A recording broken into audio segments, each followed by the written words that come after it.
नमस्कार दोस्तों, मैं राकेश कुमार आप सभी का आपके अपने YouTube चैनल तैयारी जीत की बाई आर के सर में स्वागत करता हूं। और दोस्तों आज हम बात करेंगे DRDO सेप्टेम 10 एग्ज़ाम एनालिसिस 2023 की। जी दोस्तों 15 मार्च 2023 को DRDO के तीनों शिफ्टों का एग्ज़ाम ख़त्म हो चुका है और तीनों शिफ्टों के 100% रियल क्वेश्चंस मुझे मिल चुके हैं। तो जिनका भी एग्ज़ाम्स आगामी शिफ्टों में बाकी है उनके लिए ये वीडियो काफ़ी इंपॉर्टेंट होने वाली है। बाकी दोस्तों कोई भी क्वेश्चंस अगर आपको पता है आप हमें 8181819473 पे कमेंट करके या फिर व्हाट्सअप करके इस नंबर पे ज़रूर बता दीजिएगा। बाकी दोस्तों थोड़ी सी भी वीडियो आपको ये अच्छी लगती है तो वीडियो को एक बार लाइक ज़रूर करिएगा और हमारा प्रयास आपको अच्छा लगता है तो चैनल को सब्सक्राइब जरूर कर लीजिएगा। चलिए क्वेश्चंस देखते हैं। क्वेश्चन आया था कि पृथ्वी दिवस कब मनाया जाता है, तो ये 22 अप्रैल को मनाया जाता है दोस्तों। ठीक है, इनमें से कौन जो कि नॉन मेटल है ये पूछा गया था, तो सल्फर ऑप्शंस में था। बच्चे ने बताया था कि सल्फर था, तो सल्फर जो कि नॉन मेटल होता है यानी अधातु होता है दोस्तों। एक प्रश्न आया था दोस्तों कि अरावली पर्वत की सबसे ऊंची चोटी कौन सी है, तो अरावली पर्वत की सबसे ऊंची जो चोटी है ये है गुरु शिखर। बात करते हैं तो अरावली पर्वत की सबसे ऊंची चोटी गुरु शिखर माउंट आबू में जो कि 5653 फुट यानी कि 1723 मीटर ऊंची है। यहीं पर शेर चोटी जो कि 1597 मीटर, अचलगढ़ चोटी जो कि 1380 मीटर, देलवाड़ा चोटी जो कि 1442 मीटर एवं आबू चोटी जो कि 1295 मीटर है। तो इनको भी याद रख लीजिएगा। एक प्रश्न आया था दोस्तों कि विश्व मानक दिवस कब मनाया जाता है, तो विश्व मानक दिवस जो कि 14 अक्टूबर को मनाया जाता है। एक प्रश्न आया था दोस्तों कि इनमें से कौन सी भाषा जो कि भारतीय संविधान में नहीं है। आपके ऑप्शंस में बोडो, डोगरी और गुजराती भाषा दिया हुआ था। तो चलिए मैं यहाँ पे देख लेता हूँ भारत की सभी 22 भाषाएं जिसमें कि असमिया, उड़िया, उर्दू, कन्नड़, कश्मीरी, कोंकणी। ठीक है, कोंकणी हो गया। उसके बाद देखते हैं कोंकणी के बाद गुजराती, डोंगरी, ठीक है, तमिल, तेलुगु, नेपाली, पंजाबी, ठीक है, बांग्ला, बोडो। तो बोडो, डोगरी और गुजराती ये तो तीनों दोस्तों इसमें मौजूद है। बाकी कौन एक और ऑप्शंस रहा होगा उसके अलावा ही वो आपका राइट आंसर हो जाएगा।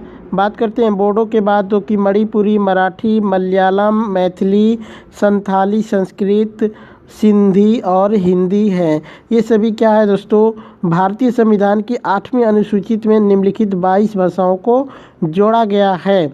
एक प्रश्न आया था दोस्तों कि आपका स्टीम का जो कि एंटोनिम्स पूछा था। स्टीम का मतलब क्या होता है कमेंट करके बताइए। ठीक है, स्टीम का मतलब होता है दोस्तों आदर। तो इसका विलोम शब्द पूछा था यानी एंटोनिम्स पूछा था। तो ये हो जाएगा आपका राइट आंसर। ठीक है, डिसरिस्पेक्ट आपका राइट आंसर हो जाएगा। इस स्टीम का मतलब होता है ये आदर होता है, इसका अनादर हो जाएगा यानी डिसरिस्पेक्ट आपका राइट आंसर हो जाएगा। एक प्रश्न आया था दोस्तों कि मैग्नीट रेखा फ्रांस और किस देश के बीच में खींची गई है, तो ये जर्मनी के बीच में खींची गई है। जर्मनी और फ्रांस के बीच में मैग्नीट रेखा खींची गई है। एक प्रश्न आया था दोस्तों ये इसका जो कि स्पेलिंग पूछा था बहुत ही बड़ा है दोस्तों, मैं भी नहीं पढ़ पा रहा हूँ। ठीक है, इसको पढ़ के आप लोग बताइएगा। एक प्रश्न आया था दोस्तों कि मृद भांड किस काल से है, ये प्रश्न आया था। ऑप्शंस में आपके हड़प्पा दिया हुआ था, तो हड़प्पा आपका राइट आंसर हो जाएगा। हड़प्पा सभ्यता या फिर सिंधु सभ्यता आप इसको कह सकते हैं। ठीक है, एक प्रश्न आया था कि ज्ञानपीठ पुरस्कार किस लिए दिया जाता है, तो ये साहित्य के लिए दिया जाता है। BIS, ठीक है, BIS की स्थापना कब हुई थी, तो इसका राइट आंसर हो जाएगा आपका 23 दिसंबर 1986 आपका राइट आंसर हो जाएगा। ठीक है, 23 दिसंबर 1986। तो दोस्तों नेक्स्ट क्वेश्चन यहाँ पे देखते हैं। 2022 के कॉमनवेल्थ गेम्स में बैडमिंटन में गोल्ड मेडल किसने जीता था, तो PV सिंधु ने जीता था महिला सिंगल्स में और लक्ष्य सेन ने पुरुष सिंगल्स में जीता था। तो ये आपके ऑप्शंस में क्या था कमेंट करके एक बार जरूर बताइएगा। लिटमस पेपर का कलर कैसा होता है, जो जिसका प्राकृतिक कलर होता है दोस्तों बैगनी। बात करते हैं दोस्तों तो लिटमस का जो कि प्राकृतिक रंग बैगनी होता है। लिटमस पत्र का प्रयोग प्रयोग जो कि रासायनिक सूचकों के रूप में किया जाता है। इसका उपयोग या तो अम्लीय या फिर क्षारीय मिश्रण के निर्धारण के लिए किया जाता है। यदि नीले लिटमस पत्र को अम्लीय मिश्रण में डाला जाता है तो यह लाल हो जाता है। ठीक है, बाकी आप ऑप्शंस कमेंट करके एक बार बताना। एक प्रश्न आया था कि ज्ञानपीठ पुरस्कार किस क्षेत्र में दिया जाता है, तो ये साहित्य के क्षेत्र में दिया जाता है। बात करते हैं दोस्तों, तो ज्ञानपीठ पुरस्कार भारतीय ज्ञानपीठ जो कि न्यास द्वारा भारतीय साहित्य के लिए दिए जाने वाला सर्वोच्च पुरस्कार है। भारत का कोई भी नागरिक जो कि 8वीं अनुसूची में बताई गई 22 भाषाओं में से किसी भाषा में लिखता हो तो इस पुरस्कार के लिए वो योग्य माना जाता है। ठीक है, बाकी वीडियो को लाइक शेयर जरूर करिएगा दोस्तों। एक प्रश्न दोस्तों पूछा था कि कोटा किस नदी के तट पे स्थित है, तो इसका राइट आंसर हो जाएगा चंबल नदी के तट पे। लेकिन दोस्तों एक बच्चे ने बोला कि जयपुर किस नदी के किनारे स्थित है, ऐसा पूछा था, तो ढूंढ नदी दिया था या फिर नहीं, इसका आप लोग कंफर्म कीजिएगा दोस्तों, क्योंकि मैं भी सर्टिफाइड नहीं हूँ। मैंने जयपुर किस नदी के तट पे बसा है ये पूरी खोजने की कोशिश की, मिल नहीं पाया है, क्योंकि जयपुर में जो है दोस्तों कम से कम 10-12 नदियाँ जयपुर से निकलती हैं। तो आप एक बार कमेंट करके बताइएगा कि कोटा पूछा था या फिर जयपुर पूछा था। अगर कोटा पूछा गया होगा तो चंबल नदी आपका राइट आंसर होगा।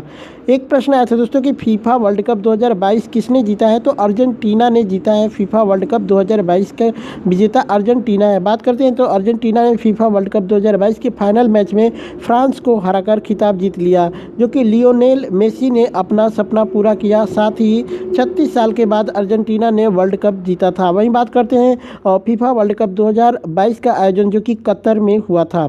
ठीक है, एक प्रश्न आया था दोस्तों कि फंक्शन ऑफ पॉइंटिंग डिवाइस किसे कहा जाता है, यानी फंक्शन में जो पॉइंट दिखाता है उसको, उस डिवाइस को क्या बोला जाता है। तो डिवाइस इनमें से कौन है, शायद आपसे पूछा गया होगा। तो mouse, light pen, stylish pen इत्यादि हो सकते हैं। ऑप्शन से एक बार कमेंट करके बता देना। एक प्रश्न आया था दोस्तों कि ओपेक्यू का सिनोनिम्स पूछा था, क्या होगा। मोडी हो जाएगा, क्लोडी जो कि मोडी, क्लाउडी, अंडर जो कि अनक्लियर, लाइट टाइट हो जाएगा, जो कि लाइट प्रूफ हो जाएगा। ये सभी क्या हो जाएंगे, ओपेक्यू का सिनोनिम्स हो जाएंगे। एक प्रश्न आया था दोस्तों कि अरुणाचल प्रदेश की सबसे ऊंची चोटी कौन है, तो गांगटो जो कि अरुणाचल प्रदेश की सबसे ऊंची चोटी है। बात करते हैं दोस्तों, तो अरुणाचल प्रदेश की सबसे ऊंची चोटी जो कि गांगटो पर्वत है, जिसे जो कि कांगगार्डो राइज के नाम से भी जाना जाता है। यह 7090 मीटर ऊंचा और अरुणाचल प्रदेश के पूर्वी जो कि कामेंग जिले में स्थित है। यह पूर्वी हिमालय श्रृंखला का एक हिस्सा है जो भारत और चीन की सीमा पर स्थित है। यह ऊंचाई के हिसाब से भारत के पर्वतों की सूची में 32वें स्थान पर है। वहीं बात करते हैं दोस्तों कि K2 पृथ्वी का दूसरा सबसे ऊंचा पर्वत है। यह काराकोरम रेंज में स्थित है। आंशिक रूप से पाकिस्तान प्रशासित कश्मीर के गिलगिट जो कि बाल्टिस्तान क्षेत्र में और आंशिक रूप से कश्मीर क्षेत्र के चीन जो कि प्रशासित क्षेत्र में यह हिमालय की काराकोरम श्रेणी में स्थित है।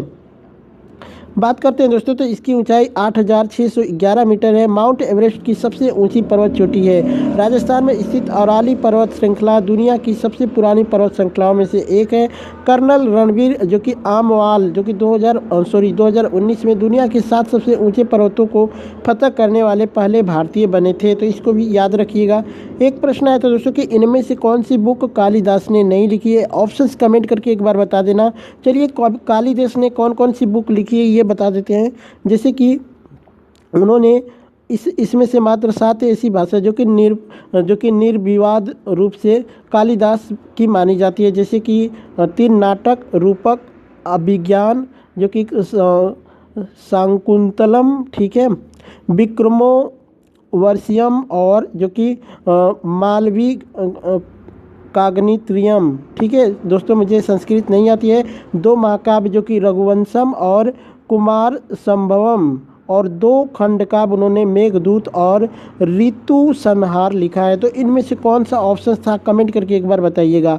राज्यसभा में कितनी सीट होती है, तो कुल सीटों की संख्या राज्यसभा में 250 होती है। बात करते हैं तो संविधान के अनुच्छेद 80 में राज्यसभा के सदस्यों की अधिकतम संख्या 250 निर्धारित की है, जिनमें से 12 सदस्य राष्ट्रपति द्वारा नामी निर्देशित किए जाते हैं और 238 सदस्य राज्यों के और संघ राज्य क्षेत्रों के प्रतिनिधि होते हैं। एक प्रश्न आया था दोस्तों कि इनमें से कौन सा धातु है या फिर कौन सा अधातु है, तो इसका कमेंट करके आप लोग बताइएगा। बाकी दोस्तों यही सब आया था दोस्तों कि जाट जटिन कहाँ का लोक नृत्य है। जाट जटिन कहाँ का लोक नृत्य है, तो इसका राइट आंसर हो जाएगा बिहार। बात करते हैं दोस्तों, तो जाट जटिन उत्तर बिहार का सबसे लोकप्रिय लोक नृत्य है, खासकर जो कि मिथिला और कोसी क्षेत्र में। ठीक है, यह पुरुषों और महिलाओं की एक जोड़ी द्वारा किया जाता है। जाट जटिन महिलाओं का नृत्य है और मानसून के दौरान चांदनी रात में किया जाता है।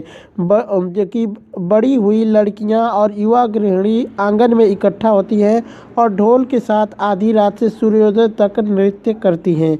वही बात करते हैं दोस्तों, तो आजीविका कमाने के लिए मनुष्य दूर दूर के स्थानों पर जाता है। जो कि जातिन अपने पति के साथ उसी प्रवासी पति का लोक नृत्य है। ठीक है, गरीबी और दुख के अलावा यह नृत्य मीठे और कोमल झगड़े के इंद्रधनुष के साथ साथ पति और पत्नी के बीच कुछ शिकायतों को भी दर्शाता है। वही बात करते हैं दोस्तों यहाँ पे, तो लोक नृत्य मुस्कान के साथ जीवन की बाधाओं को शांत करने के लिए मौका करता है। वही बात करते हैं दोस्तों, तो इस नृत्य के माध्यम से विभिन्न सामाजिक रूप से संबंधित विषयों जैसे कि गरीबी, दुख, प्रेम, प्रेमियों या फिर पति और पत्नी के बीच तर्क भी लागू होते हैं।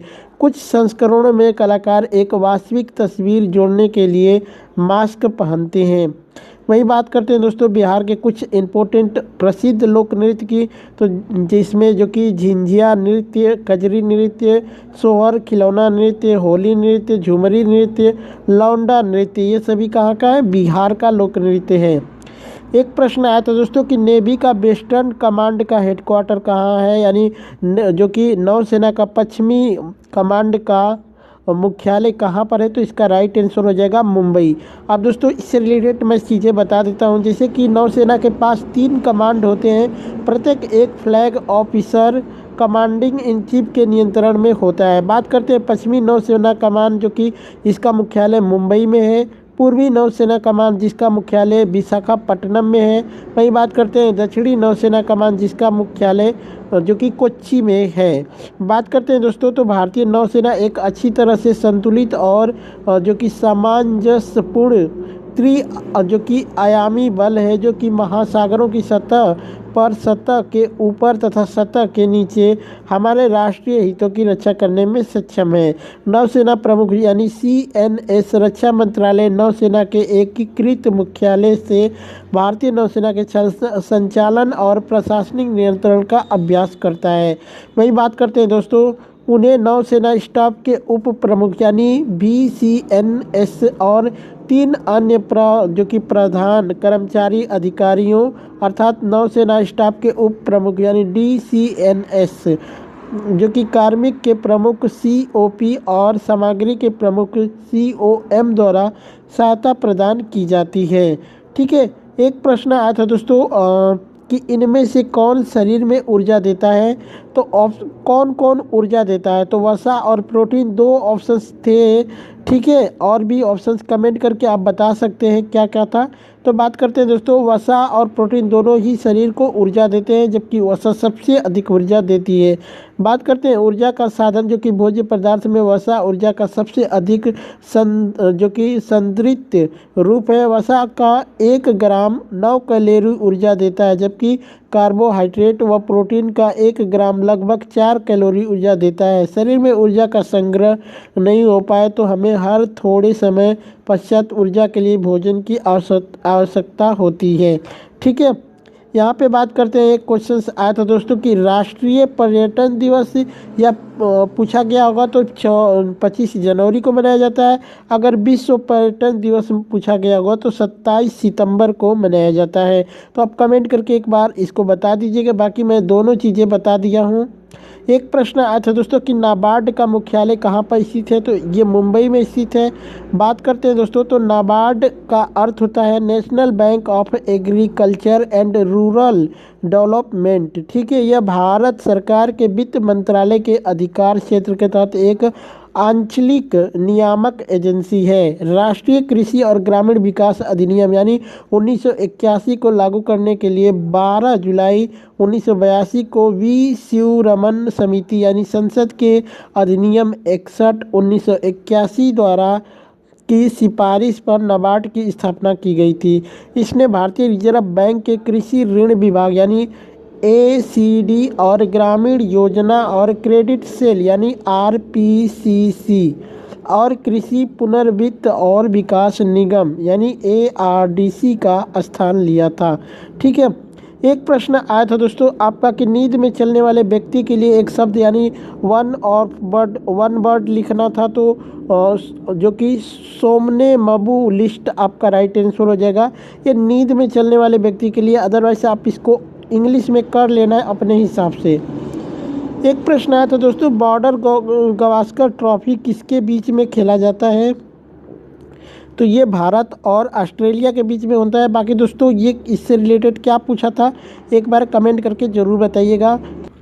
चलिए क्वेश्चन आया था दोस्तों कि कानपुर किस नदी के तट पर स्थित है, तो इसका राइट आंसर हो जाएगा दोस्तों गंगा नदी। जी हाँ दोस्तों, कानपुर जिसको संस्कृत में कर्णपुरम कहते हैं, ये भारत के उत्तर प्रदेश राज्य के कानपुर नगर जिले में स्थित है। ये एक जो कि औद्योगिक महासागर है और यह नगर गंगा नदी के दक्षिण तट पर बसा हुआ है, तो गंगा नदी आपका राइट आंसर हो जाएगा। एक प्रश्न आया था कि विश्व मानव अधिकार दिवस कब मनाया जाता है, ये 10 दिसंबर को मनाया जाता है। बात करते हैं दोस्तों तो विश्व मानव अधिकार दिवस जो कि प्रतिवर्ष 10 दिसंबर को मनाया जाता है। मानव अधिकारों की सार्वभौम घोषणा कब की गई थी, जबकि संयुक्त राष्ट्र संघ द्वारा 10 दिसंबर 1948 को मानव अधिकारों की सार्वभौमिक घोषणा को पारित किया गया था। ठीक है, मानव अधिकारों की सार्वभौम घोषणा को जो कि किस स्थान पर पारित किया गया था, ये भी कमेंट करके एक बार ज़रूर बताइएगा। ठीक है। चलिए एक प्रश्न आया था दोस्तों कि जब कार्बन डाइऑक्साइड को चूने के पानी से गुजारा जाता है तो उसका रंग कैसा हो जाता है, यानी पानी का रंग कैसा हो जाता है, तो इसका राइट आंसर हो जाएगा दूधिया। बात करते हैं दोस्तों कि जब कार्बन डाइऑक्साइड गैस को चूने के पानी में या फिर उसके ऊपर से गुजारा जाता है तो यह कैल्शियम कार्बोनेट के बनने के कारण दूधिया हो जाती है। बात करते हैं दोस्तों तो कार्बन डाइऑक्साइड चूने के पानी यानी कैल्शियम हाइड्रोक्साइड का 1 बिलियन यानी Ca जो कि OH2 के साथ अभिक्रिया करके कैल्शियम कार्बोनेट यानी CaCO3 एक जो कि श्वेत अवक्षेप यानी दूधिया दिखाई देता है बनाता है। रासायनिक अभिक्रिया में इसे इस प्रकार दर्शाया जा सकता है। अतः जब कार्बन डाइऑक्साइड को चूने के पानी से गुजारा जाता है तो ये दूधिया हो जाता है। दूधिया आपका राइट आंसर होगा। एक प्रश्न आया था कि सबसे पहले भारत रत्न किस खिलाड़ी को दिया गया था। दोस्तों उस खिलाड़ी का नाम पूछा गया होगा तो सचिन तेंदुलकर को सबसे पहले भारत रत्न दिया गया था। चलिए बात करते हैं दोस्तों तो सचिन तेंदुलकर भारत रत्न जो कि पुरस्कार जीतने वाले प्रथम खिलाड़ी हैं। सचिन तेंदुलकर भारत रत्न पुरस्कार को पाने वाले सबसे कम उम्र के व्यक्ति भी हैं, तो इनको याद रख लीजिएगा। सचिन तेंदुलकर एक पूर्व भारतीय क्रिकेट खिलाड़ी हैं जिन्हें क्रिकेट के भगवान के रूप में जाना जाता है। उन्हें 2014 में CNR राव के साथ भारत रत्न से सम्मानित किया गया था। अब बात करते हैं दोस्तों भारत रत्न की, तो भारत रत्न भारत का गहना या फिर आप कह सकते हैं भारत का सर्वोच्च नागरिक पुरस्कार है। यह 2 जनवरी 1954 को स्थापित किया गया था। यह पुरस्कार जो कि जाति व्यवसाय स्थिति या लिंग के भेदभाव के बिना और जो कि उच्चतम कोटि की असाधारण सेवा या फिर प्रदर्शन की मान्यता में प्रदान किया जाता है। 1954 में भारत रत्न के प्रथम प्राप्तकर्ता कौन थे, तो भारत के डोमिनियन ठीक है भारत के डोमिनियन अंतिम गवर्नर जनरल यानी C राजगोपाली को यह पुरस्कार पहले दिया गया था। उसी साल जो कि भारत के राष्ट्रपति और प्रथम उपराष्ट्रपति सर्वपल्ली राधाकृष्णन को भी दिया गया था। और नोबेल पुरस्कार विजेता जो कि भौतिक विज्ञान के CV रमन को भी ये पुरस्कार दिया गया था। एक प्रश्न आया था दोस्तों कि शक्ति का SI मात्रक कौन है, तो इसका राइट आंसर हो जाएगा वाट। बात करते हैं दोस्तों तो शक्ति का SI मात्रक वाट होता है। वाट का नाम जेम्स वाट के नाम पर रखा गया है। शक्ति समय की प्रति इकाई स्थानांतरित ऊर्जा की मात्रा होती है। 1 वाट यानी W बराबर जो कि 1.00 जूल प्रति सेकेंड शक्ति का एक अदिश राशि है। शक्ति एक अदिश राशि है, इसको भी याद रखिएगा। बल और भार का जो कि SI मात्रक न्यूटन है। आवृत्ति का हर्ट्ज हो जाएगा। विद्युत आवेश का कूलम्ब हो जाएगा। वहीं बात करते हैं दोस्तों प्रेरकता का हेनरी हो जाएगा। धारिता का फैराड हो जाएगा। वहीं बात करते हैं दोस्तों प्रतिरोध अवबाधा प्रतिक्रिया इसका ओम हो जाएगा। ऊर्जा, कार्य और ऊष्मा का जूल हो जाएगा। तो इन सब चीज़ों को याद रखिएगा दोस्तों। बस इतना ही क्वेश्चंस मुझे मिल पाए हैं। बाकी वीडियो कैसी लगी कमेंट करके ज़रूर, और जितना अधिक से अधिक क्वेश्चंस आप कमेंट करेंगे दोस्तों, ऑल शिफ्ट में सब क्वेश्चंस लेके आएंगे। तो चलिए चलते मिलते हैं नेक्स्ट वीडियो में, तब तक के लिए जय हिंद, जय भारत।